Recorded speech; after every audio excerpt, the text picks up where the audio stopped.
તો આ ગોચારી ઘટના વચ્ચે ચમત્કારિક બનાવ પણ બન્યો છે। વિમાન દુર્ઘટનામાં બીજી મેડિકલના એક વિદ્યાર્થીનો બચાવ થઈ ગયો છે।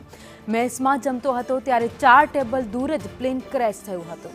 ગોંડલના દેરડી કુંભાજીના વેદ ખાતરાનો બચાવ થઈ ગયો છે। અચાનક બ્લાસ્ટ થયો અને બધું અદૃશ્ય થઈ ગયું।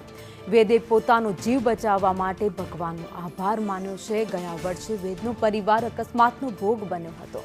અકસ્માતમાં વેદના માતા પિતા અને ભાઈનું મોત થઈ ગયું હતું। જ્યારે પ્લેન ક્રેશ થયું ત્યારે હું પણ મેસ બિલ્ડિંગમાં જમતો હતો, એટલે ત્યાં સામે જોયું અચાનકથી ને આમ કાળું વાદળ સામે આવ્યું હોય એવું લાગ્યું અને બધું દેખાતું બંધ થઈ ગયું। અંદર બ્લાસ્ટ ચાલુ થઈ ગયા। અમે થોડાક લોકો હતા એ થોડુંક જ્યારે દેખાવાનું ચાલુ થયું ત્યારે બારી પાસે ગયા કૂદકો મારવા। ત્યાંથી કૂદકો મારવો યોગ્ય ન લાગ્યો એટલે પછી પાછા અમે અંદર આવ્યા અને ત્યાં સીડીએથી ભાગવાની ટ્રાય કરી।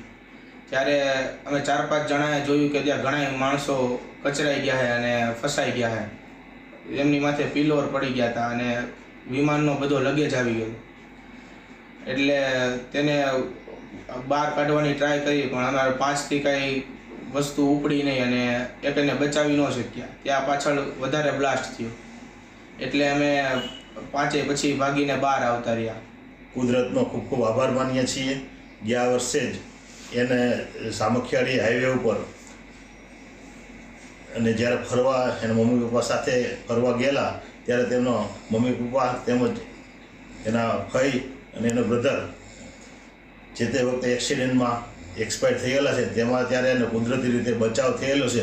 ત્યારે પણ અમે કુદરતનો ખૂબ ખૂબ આભાર માનેલો છે, તેમજ અમને એક દુઃખની લાગણી પણ થતી હતી।